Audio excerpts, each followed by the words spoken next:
Hello दोस्तों, welcome to money stocks. इस video के अंदर मल्टीपल स्टॉक्स के बारे में हम लोग बात करने वाले हैं।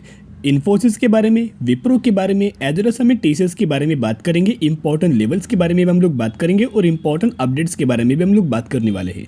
सबसे पहले अगर आप देखोगे आज के दिन हमें इन्फोसिस के अंदर ऑलमोस्ट 1 से 1.5% की जंप हमें देखने को मिल चुकी है। विप्रो के अंदर भी जंप हुई और टीसीएस के अंदर भी जंप हुई। फॉर एन एग्जाम्पल अगर आप देखोगे तो विप्रो के अंदर भी ऑलमोस्ट हमें 1.5% से ज़्यादा की हमें तेज़ी देखने को मिल चुकी है। तो जो हमें आईटी सेक्टर के अंदर दोस्तों जो तेज़ी हमें निकल के आए, एक्चुअल बेसिस के ऊपर अपडेट्स क्या है या फिर एक्चुअली हमें न्यूज़ के निकल के आई है। तो यहाँ दोस्तों अगर आप इन्फोसिस जैसे कि न्यूयॉर्क स्टॉक एक्सचेंज के अंदर भी हमें इन्फोसिस ये कंपनी लिस्टेड है, वैसे ही ये कंपनी हमें बेसिकली इंडियन स्टॉक मार्केट के अंदर भी हमें लिस्टेड है। तो यहाँ आप देख सकते हो न्यूयॉर्क स्टॉक एक्सचेंज। तो बेसिकली कल के दिन यानी कि 30 नवंबर के दिन अगर आप इन्फोसिस एडीआर के अंदर देखोगे, जैसे कि इन्फोसिस लिमिटेड हमें इंडिया के अंदर ये कंपनी लिस्टेड है इंडियन स्टॉक मार्केट के अंदर, वैसे ही न्यूयॉर्क स्टॉक एक्सचेंज के अंदर इन्फोसिस एडीआर इस नाम से ये कंपनी लिस्टेड है, जहाँ 3.5% से ज़्यादा हमें इन्फोसिस के अंदर हमें तेज़ी देखने को मिल चुकी है। वैसे ही विप्रो की अगर बात की जाए तो विप्रो जैसे ही इंडियन स्टॉक मार्केट के अंदर भी लिस्टेड है और विप्रो के अंदर ऑलमोस्ट हमें 1.5% से ज़्यादा की हमें जंप देखने को मिल चुकी है। और विप्रो हमें न्यूयॉर्क स्टॉक एक्सचेंज के अंदर भी हमें लिस्टेड है विप्रो लिमिटेड एडीआर नाम से।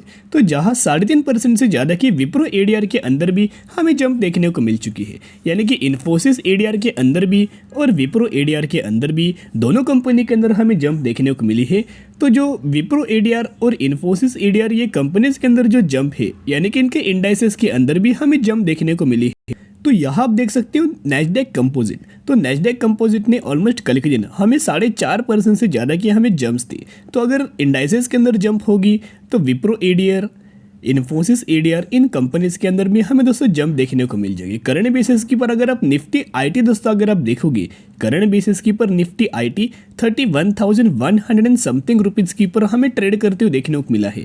तो ब्रोकर्स एडलेस हमें एनालिस्ट लोगों का ही मानना है कि निफ्टी आईटी जो इंडेक्स है इन्होंने इनका टारगेट दिया है कि अपसाइड कितना पोटेंशियल हमें देखने को मिल सकता है। 33,000 से लेकर 35,000 तक इंडाइसेस के अंदर जंप देखने को मिल सकती है। इन टर्म्स ऑफ परसेंटेज अगर आप देखोगे 10% से लेकर 15% की जंप हमें निफ्टी आईटी इंडेक्स के अंदर हमें नजर आ सकते हैं। करंटली 31,000 रुपीज़ की ऊपर जो निफ्टी आईटी इंडेक्स हमें ट्रेड कर रहा है, एक्चुअल बेसिस के ऊपर पॉइंट्स के हिसाब से अगर आप कैलकुलेट करेंगे तो 2000 पॉइंट्स अभी भी हमें गैप हमें निकल के आ रहा है। तो ये गैप जब तक हमें इंडाइस दोस्तों फुलफिल करेगा, हमें विप्रो के अंदर, हमें इन्फोसिस के अंदर, हमें टीसीएस के अंदर, हमें एचसीएल टेक के अंदर, हमें माइंट्री के अंदर, हमें टेक महिंद्रा के अंदर, जितने भी आईटी सेक्टर से रिलेटेड जो कंपनी बिजनेस करती है उन हर एक कंपनीज के अंदर हमें फ्यूचर के अंदर जंप देखने को मिल सकती है।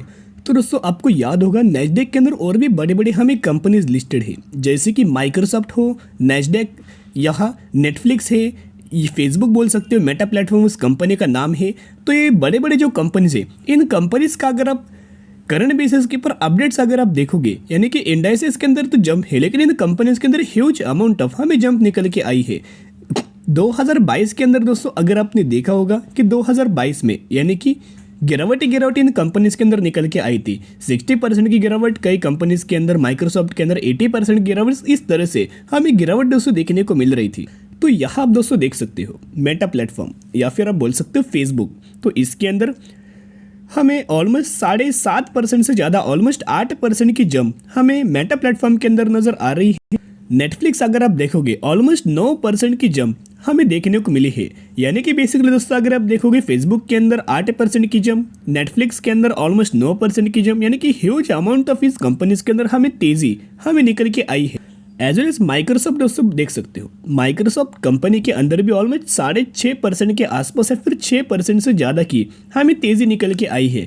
यानी कि यूएस मार्केट के अंदर ह्यूज अमाउंट ऑफ तेज़ी निकल के आई है। तो ऐसा प्रिडिक्शन आप या बोल सकते हो, ऐसा एजम्पशन बोल सकते हो, ऐसे सोच बोल सकते हो कि अगर यूएस मार्केट के अंदर पॉजिटिव न्यूज़ होगी तो उसके रिएक्शन हमें इंडियन स्टॉक मार्केट के अंदर भी देखने को मिल सकता है। और यूएस के अंदर सबसे ज़्यादा आईटी सेक्टर के अंदर हमें ह्यूज अमाउंट ऑफ हमें जंप निकल के आई है।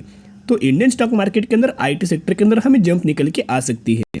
तो अभी इसके पीछे का रिगार्डिंग अगर आप न्यूज़ दोस्तों देखोगे तो सबसे पहले आपको पता होगा एफओएमसी हमें मीटिंग निकल के आने वाली है, जिसका अगर आप डेट्स देखोगे 14 दिसंबर के दिन हमें एफओएमसी की मीटिंग होने वाली है।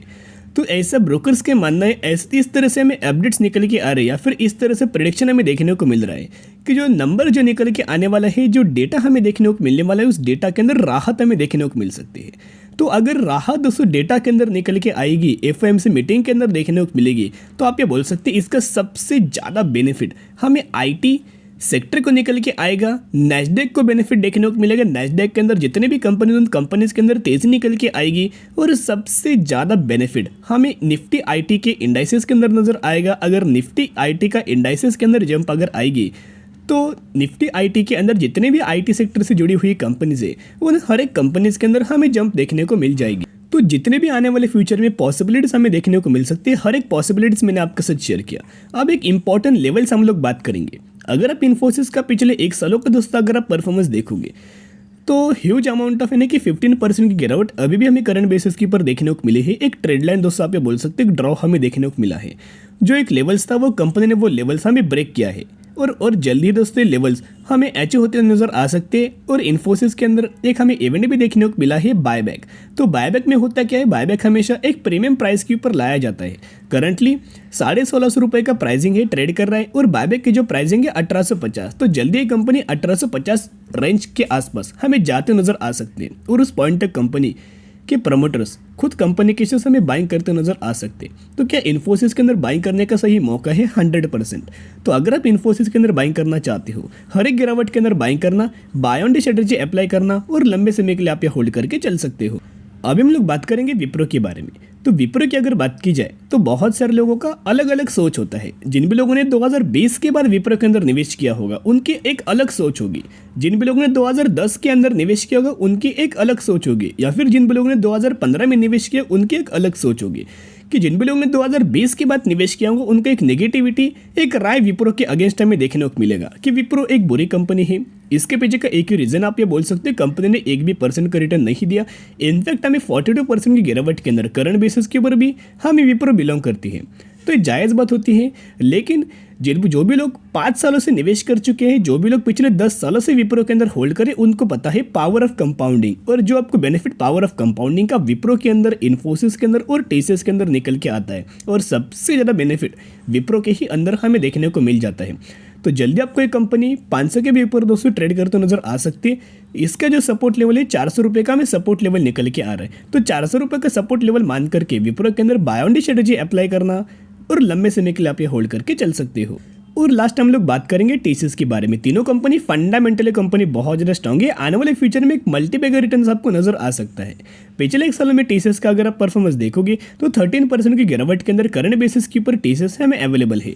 तो टीसीएस का अगर आप देखोगे, तो इसका एक रेजिस्टेंस लेवल था, वो जो कि कंपनी ने ब्रेक किया है। और जल्दी आपको एक कंपनी ऑलमोस्ट हमें 3600 रुपये के आसपास हमें नजर आ सकती है। और ब्रोकर्स का भी यही हमें टारगेट से कि 3600 रुपये तक हमें टीसीएस के अंदर रैली हमें निकल के आ सकती है, जंप हमें देखने को मिल सकते हैं। वैसे टारगेट्स तो बहुत बड़े हैं, लेकिन करंटली हमें कंपनी ने एक ब्रेकआउट दिया है, एक लेवल्स ब्रेक किया है, जिसकी वजह से एक अच्छी खासी बेसिस के ऊपर अपसाइड हमें जंप देखने को मिल सकती है।